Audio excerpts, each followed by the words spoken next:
Yesterday, we took a look at Daniel Richardson, the offensive MVP of the HBCU Legacy Bowl. And today, we flipped the side to the defensive MVP, Treqwan Thomas, who, for my money, was the most dominant player on Saturday.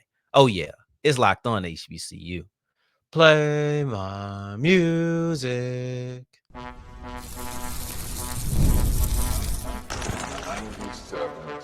You are Locked On HBCU, your daily podcast covering HBCU sports. Part of the Locked On Podcast Network, your team every day. Going on, family? Welcome back to another episode of the Locked On HBCU podcast, your number one daily one-stop shop for everything HBCU athletics, Monday through Friday, part of the Locked On Podcast Network, your team every day. And I, of course, am Darrion Gray, a.k.a. the Mouth of the South, Texas Southern alum and former TSU Herald Sports editor and current contributing writer at USA Today's Saints Wire. Thank you for going on this journey with me. Make a Locked On HBCU your first listen of the day every day. And remember, just because the mic cuts off does not mean that the journey is over. It just means it's time to follow me on Twitter at South Exclusives. Starts with an S and ends with an S. We'll wrap up today's episode with a look at Jada Byers, who over the weekend, I think specifically on Friday, won the Black College Football Player of the Year award, also known as the Deacon Jones Trophy. But we'll kick off today with a two-part of HBCU Legacy Bowl standouts. I want to start the entire topic off with Treqwan Thomas, who was the edge rusher out of Alabama State. I talked about how Alabama State had a lot of players who stood out to me. James Burgess isn't a guy who's going to be talked about a lot, but he got a couple of early targets. I talked about Amon Scarborough, who he will be discussed because he had the game, because he had the game-sealing interception. But Treqwan Thomas is the guy who stood out amongst not only the Hornets, but he stood out amongst everybody. Treqwan Thomas, to me, was the most dominant force at the HBCU Legacy Bowl on Saturday. Did Elijah Williams have a phenomenal week of practice? Yes. He dominated multiple days. He was a standout on multiple days. Did he have a sack? Yes. For many reasons, this is the reason that I feel no need to talk about him in segment 2. But even with Elijah Williams included in the conversation, if we're breaking down what we saw on Saturday, I don't think that there was a more impactful defensive player than Tre'Quan Smith, and you could make an argument there's not a more impactful player on the field. Daniel Richardson would go into that. Draylen Ellis will go into that because they play quarterback, and it's a high premium position, so we get the importance of that. Treqwan Thomas had 4 sacks on Saturday. Treqwan Thomas had 4 sacks in the HBCU Legacy Bowl, and they were all kind of different, to be honest. He has speed. Don't get me wrong. Treqwan Thomas's hallmark is his ability to rush the passer with speed. And I don't think he got enough credit for what he did during the season. So I'm glad to see him get this recognition during the HBCU Legacy Bowl because he was one of the best edge rushers in the SWAC this season as well, but he didn't really get discussed too much. And I know he didn't join into the SWAC Defensive Player of the Year conversation, but Treqwan Thomas has been balling all 2024 and extended that into 2025. He had 1 sack where he just came off the edge, and it was just, I think it was off the right edge for this one, and it was just great right off the arc, right? You know, if you run in the arc, so you just, and that was your typical type of sack. The quarterback tried to get away. He was able to get one hand on him, and that was enough to bring him down. So that's a typical sack. You see that all the time. I'm rushing around the offensive tackle. No real, I ain't gonna say no big deal, but you expected to see that from somebody. You probably saw it again during the game, but it's the fact that he stacked on 3 more that weren't necessarily like that. You had another one where he was rushing from the left side and he had to run the quarterback down. See, I'm gonna use my hands. So does this work? I don't know if this works. Hopefully it does. I don't have any graphics, guys, but the quarterback is in. Let's say the quarterback is the microphone. Let's do this. The quarterback is the microphone. Treqwan Thomas on his first one just came off the edge, boom, hit him, and he went down. The other one, he came off the edge, and the quarterback started running away from him, and he hawked him down. I don't necessarily know if the quarterback was intending to run away from Treqwan Thomas. I don't know if he saw him running from the edge because that was his blind side, but he did start running to escape the pocket, and it wasn't enough because Treqwan Thomas ran him down, and it was still like a 4 or 5 yard loss. So it's not like it was far. He didn't make it far. Once Thomas hunted, or once Thomas jumped into hunting mode, he really did take care of business quickly. So that was another one of his sacks. Another one, I just caught a brain fart on the third one. I think the third one was just, I'll use the third one like this. There was one in which it was the end of the game. Draylen Ellis is driving down the field. Draylen Ellis is driving down the field, and I'm convinced that Team Gaither is about to come and steal this victory, because with a touchdown, you'll be up 4 points, be like a minute and some change left maximum, depending on how long it takes. So I had no hope that Team Robinson was going to come up with a victory if they were able to if they allowed a touchdown. Treqwan Thomas said, yeah, let's kill that momentum right there. And he went ahead and attacked him. So that was a big time play. And I hope I didn't confuse the second sack that I mentioned with this one. I hope those aren't the same one. But when you get 4 sacks, sometimes it's hard to remember which one is which. But there was another one that I thought was interesting, or I thought it was important to note. And that was the eye discipline of Treqwan Thomas. And it was one in which he rushed. He didn't win off the rip. He had his hands up, and once he saw where the quarterback was going, he discarded the block, peeled off, and he got the quarterback. Now, these are 3 different types of sacks, right? So I don't have the fourth one, but you're looking at Treqwan Thomas's sacks, and they do not look the same. You're looking at one sack where he comes right off the edge.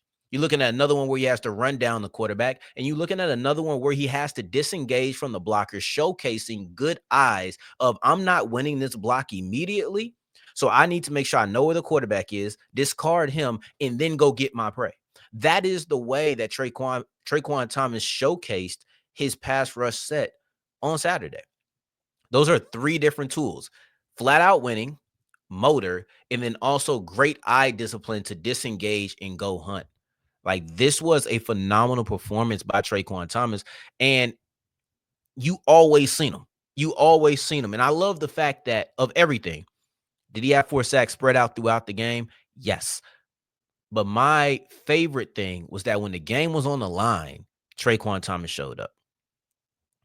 There was not an easier award to give out than defensive MVP. Let's say that Team Gaither wins, right? Let's say that Draylen Ellis, he gets down there, he leads his team to a victory, they get a touchdown, boom, it's you win. I still struggle to believe that they would not have given the defensive MVP to Treqwan Thomas. You know, usually you want to give it to the winning team and whatnot, but that would have happened offensively. But defensively, there was nobody else who's going to get that award. 4 sacks in the All-Star game, absolutely phenomenal. Now, as we push forward, I want to break down some of the other players, because Treqwan, I didn't realize I was going to talk about Treqwan Thomas that long. But Treqwan Thomas was a dominant force. He and Daniel Richardson were your defensive and offensive MVPs, but there were other players who stood out, including Joaquin Davis. And I want to explain why the fact that he did not stand out as a wide receiver is actually more impressive. Let's get into that as we continue with Locked On HBCU. Today's episode is brought to you by Prize Picks. March basketball is here, and there's no better way to get in on the action than with Prize Picks, the best place for daily fantasy sports. With Prize Picks, you pick more or less on at least 2 player projections, and if you're right, you can win up to 1,000 times your cash. It's fast, easy, and it keeps every game exciting, right? So let's talk about how quick and easy it is.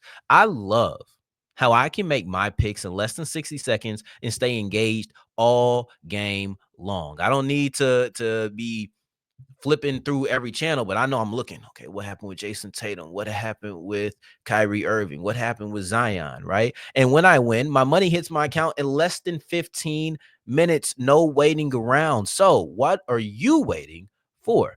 Go ahead and download the app today. Use the code Locked On College to get $50 instantly after you play your first $5 lineup. That's code Locked On College for $50 instantly after you play your first $5 lineup. Prize Picks, run your game. As we continue rolling on today's episode of Locked On HBCU, I appreciate you for making this your first listen of the day every day. If you're a second listen, make sure you're checking out Locked On Today for the biggest stories around the world. But then the combine is happening, so make sure you're checking out Locked On NFL Draft to hear about all the biggest prospects, including Carson Vincent, as we progress throughout the combine with DP and my brother Sanchez. So make sure you're checking them out. I want to continue talking about some of the standouts from this year's HBCU Legacy Bowl. And I mentioned this with Elijah Williams, but I want to make it clear. I'm not highlighting the entire week right now. We've talked about guys who stood out during the week, and it was mostly Elijah Williams. We also threw out an Isaac Anderson. If you want to hear about guys who stood out during the week, I suggest you go check out Friday's show, in which we prepare for their Legacy Bowl and we talk about some of the players who did stand out during the week of practice. As we sit here on Tuesday morning, I want to make sure that I'm giving you the players who looked phenomenal on Saturday, right? I'll probably try to see if I can get G, to talk to him, see if we can talk about who was impressive the entirety of the week plus the game. But we'll try to do that. But as we sit here right now, I want to do these 2 episodes by myself first. Anyway, Joaquin Davis, the North Carolina Central wide receiver, I don't know if he ended with more than 1 catch. He had 1 catch across the middle, but I don't really remember him being active as a wide receiver outside of that. And the fact that he still stood out speaks volumes because he is a wide receiver. That is what he does. And I'm not saying he got end arounds. I'm not saying that he played wildcat quarterback or anything like that. He stood out as a special teamer. He had 2 standout plays, one of which was a tackle, and I think the other one led to a tackle from somebody else, if I'm not mistaken, or maybe was a shared tackle with somebody. But for Joaquin Davis to have a couple of plays on special teams that stood out after having a 4.4 40, after having a 40.5-inch vertical, after measuring in at 6'4", 192, after putting on the display that he did over the season, showcasing his ability to be a wide receiver, we know all of those things are great, and all of those things will get you on the radar. Special teams will get you on a roster. All of his talent, all of his measurables, all of his testing, that will get you on a radar. That'll get you into camp. But special teams and the ability to do it, and for a lot of people, it's just willingness. The ability and willingness to be a special teams player will put you on a roster. And from there, we got places to go. We've seen it year in and year out. Special teams is how HBCU players get the most starts. You get a couple of the Kobe Durants out there, right? Like Durant is a true defensive player for the Los Angeles Rams. But outside of that, you have more Brandon Codringtons. You have more Xavier Smiths. And maybe Xavier Smith ends up becoming part of the Rams rotation as a wide receiver. But right now, it's his ability on special teams that makes the difference.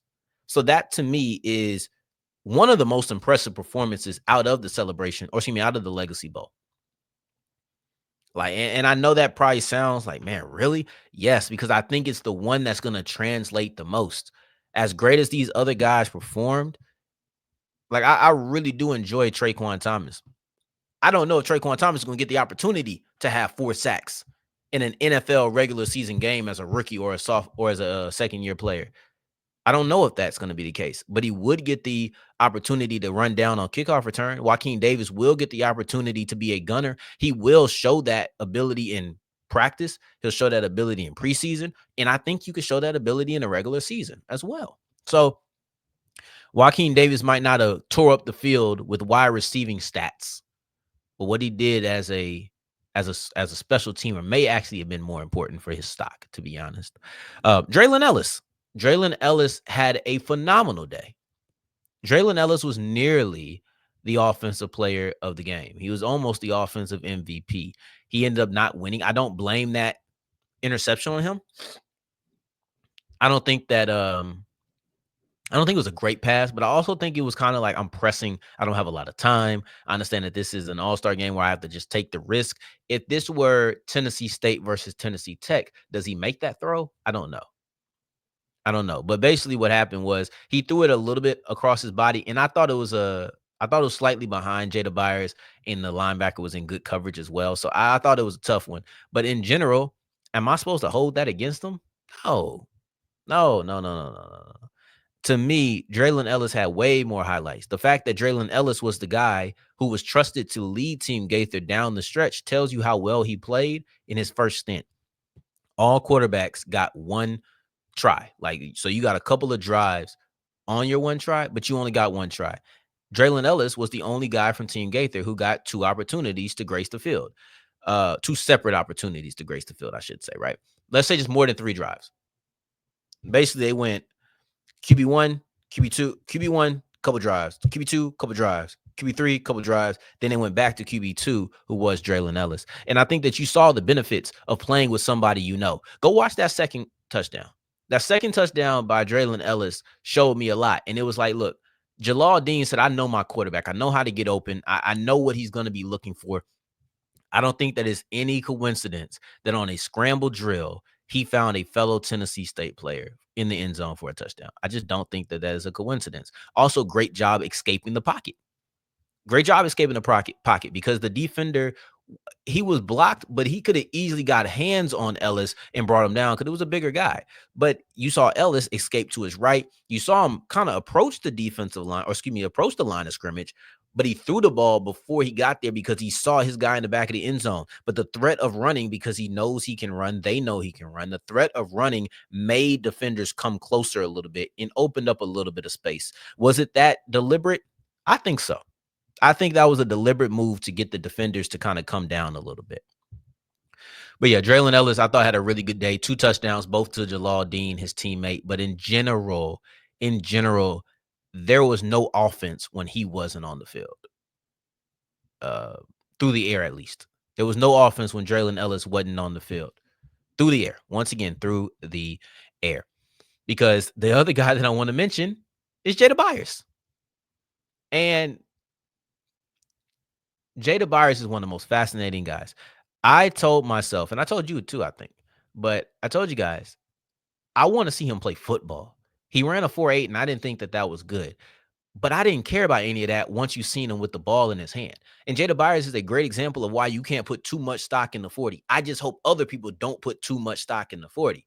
Because when you watch him play, he's a talented player. He has good acceleration. He has good agility. He has good power. He has all of the things that you may want. And okay, he doesn't run a 4.4. Okay, he might not be a burner. He might not be a home run threat. But I can tell you what, there are quality running backs who are not home run threats. We should not let 3 numbers discourage us from seeing what we see on film on a consistent basis.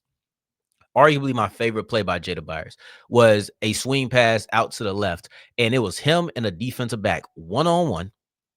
And then it was just Jada Byers for a first down. You've seen that a couple of times where it felt like somebody should have had him and he got through. But the reason that was my favorite is because I want to see him catch the football. He's a smaller running back. You want to see smaller running backs catch the football because you're not going to look at a guy of his stature and say, bell cow. You're not going to look at him and say, we're going to pound the rock with you 20 times. We're not going to look at that. You have to show people what they want to see from you. And as bad as that sounds, in football, it's not that bad of a thing. In football, it's just you have a certain physical prototype, and I need my game to match up with that, or I need your game to match up with that so that in my brain it clicks. Because in my brain, I'm not looking at 5'9" pounder. I'm not looking at that. I'm sorry. Like that's not where my mind really goes. Even if I've seen it, I'm like, well, that's not going to translate. But what I can say, 5'9" scat back, 5'9" receiving back, 5'9" guy who can work in space, I could see that because I have seen it. And I think with Jada Byers showcasing things that people are a little bit more familiar with, that was really good for him. But also to his teammate. And his teammate is the last guy that I really wanted to highlight. Isaac Anderson had himself a drive. And Isaac Anderson earned standout status with 1 drive. And it was the 4th quarter goal line stand by Team Gaither. What, for me, I believe was the best defensive moment in the game and one of the best moments, period, in the game, where Team Robinson was threatening to score. It was going to put the game away. If they got 7 points, I thought it was going to put the game away. It was going to be done. When you look at the final score, that's not what happened. But I thought that was going to be it. Isaac Anderson broke through on the edge. He had been playing inside a lot during the week, but then he showed his ability to play edge during the game. Check for versatility. But he broke through the offensive tackle, hit Irv Mulligan basically right when he got the ball, and that disrupted the play, and it ended up being Terrence Holland who made the tackle. But it's not even a play for a negative gain if it's not for Isaac Anderson. Then you look at a couple of plays later. I think he forced a sack. Another play after that, he ended up running down Miles Crawley. Who did throw a pretty solid ball. But the fact that Isaac Anderson was able to put that pressure on him, Who knows if Crawley wouldn't have tried to run for the touchdown? I thought that Isaac Anderson earned himself a standout status on that drive right there. In the fourth quarter, he just absolutely took off. In the fourth quarter, he took over, whether it was that near sack, whether that was the blowing up the Irv Mulligan run, or if that was just running down a running back from the backside. Like all of these things happened in the fourth quarter. I don't know where he was quarters 1 through 3, right? Like my mind was going a bunch of different places. My mind could not go anywhere other than Isaac Anderson when he was on the field in the last 15 minutes because he was that dominant. He took over to that capacity. This is not me being hyperbolic or anything of the sort. That man was dominant at the end of the game. Now I want to, and it's not a coincidence. Guess what happened? They stopped scoring. Team Robinson stopped scoring. So I just wanted to highlight that. Anyway, one thing I want to say that's beautiful is we talk about the NFL odds, and that's how we're going to view the Legacy Bowl. It's just natural. We're going to view it through the premise of how many NFL draft picks do you get? Maybe how many roster spots do you get? How many people do we see once the fall rolls around? That's how we're going to look at it. Whether it's fair or not, it's going to be the truth. But I'll tell you one thing that's really important, and I'll try to make sure that I'm pushing this narrative too, is that the CFL and XFL, or excuse me, UFL do exist. The CFL and UFL exist, and having big time plays like this, they matter. I've said I don't know what happens with Treqwan Thomas. He was a dominant player today. I can guarantee you somebody is going to be looking. They may still feel like, he's a little too small for my system. I don't know. The XFL, UFL, sorry, got to get caught up with that. But the UFL isn't going to say that. The CFL isn't going to say that. You're going to have players who maybe the NFL isn't looking at, but they're securely on other professional league radars. And that's what the HBCU Legacy Bowl is great for. Because these guys are under-scouted, and that extends beyond just the NFL. It goes to other pro leagues as well. So I wanted to make sure that I highlighted that, because I do think that that's something that gets lost. But I believe Treqwan Thomas, Isaac Anderson, Jada Byers, Draylen Ellis, Joaquin Davis. I think Joaquin Davis is going to be on the NFL roster next year. I really do. But of everybody, I think Joaquin Davis is going to be on the NFL roster. But Jada Byers, he deserves to be somewhere. And I think he's a perfect UFL candidate because of his size and his play style. I think he's a perfect UFL candidate.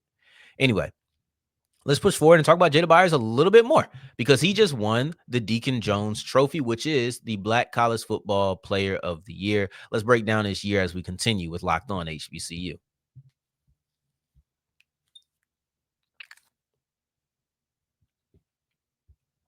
As wrapping up today's episode of Locked On HBCU, I appreciate you for making this your first listen of the day every day, making it all the way to segment 3. And I thank you 2 times for that. Thank you. Thank you. We're going to be a tad bit shorter on this last segment because we did just talk about Jada Byers. So I don't want to run into overlapping too much. But his season was special, and was special enough to be the first Division II winner of the Black College Football Player of the Year since Amir Hall did it in 2018. So you're breaking a 7-year gap, a 7-year drought for Division II players. And I've said it before, this is not the first time that he was deserving of this award. It just so happened that Shedeur Sanders had a great year as well at a quarterback, at Jackson State, at an FCS. But I didn't know if anybody had a year great enough to dethrone. I don't even say dethrone because he didn't win before. I didn't know if anybody had a great enough year to take away the award from Jada Byers, because I think naturally you have a bias to higher subdivisions. It makes sense. I'm not mad about it. Naturally, you have a bias to quarterbacks because they're the most important player on the field. Well, in the SWAC, a quarterback did not win Offensive Player of the Year. So you can get that out of here. As far as SWAC goes, I think that Jada Byers had enough of a better year than Irv Mulligan at the same position that you got to erase the whole subdivision argument. So now you get to, is Jada Byers versus Eric Phoenix. And I don't want to get into all of the breakdowns, but I just thought that Jada Byers had the better season. I just thought he had the better season. He ends up with so many accomplishments in the 2024 season, and he had 2,000 yards. He deserved this. I think it was the right call. I was a little bit concerned. Though I felt that way about Irv Mulligan. I thought maybe they might give it to him because of the subdivision. I thought that they might give it to Phoenix because of the position, but I'm glad they gave it to Jada Byers because I think the right person won this award. I think the right person won this award. He checks every box. Team wise, they won 2 games in the playoffs. They went three games deep. That's the best playoff run in school history. He had 2,000 yards. He had the second most yards per game in all of Division II football. You're looking at 27 rushing touchdowns. Record-breaking season. Jada Byers has the most touchdowns in school history, the most touchdowns in game history. Excuse me. He has the most career rushing touchdowns. He has the most game rushing touchdowns. He has the most career rushing yards. He has the most single game rushing yards, all in Virginia Union history. This was literally a record-breaking season with accolade after accolade after accolade. So it's only proper that it ends in the biggest accolade of all, which is the Black College Football Player of the Year. The Division II player winning this award for the first time since Amir Hall did 7 seasons ago. This has been a quarterback award. Tariq Cohen was the first winner, and he was a running back. Hadn't had that happen since. Jada Byers, this is low-key a year of breaking trends for Jada Byers, right? Like, Jada Byers winning the Deacon Jones Trophy is the first time that you can say a running back has done it since the inaugural season with Tariq Cohen.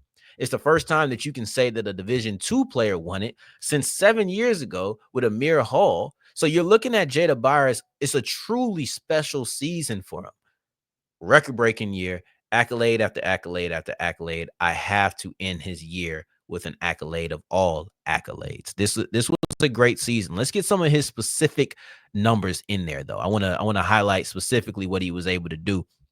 First off, in the 3 playoff games, 92 yards, 185 yards, 109 yards, 109 yards, 3 touchdowns in those games. He had 57 yards receiving against Wingate. So that's the one game that he didn't have 100 yards in, and he had 57. So over 100 total yards in every single playoff game.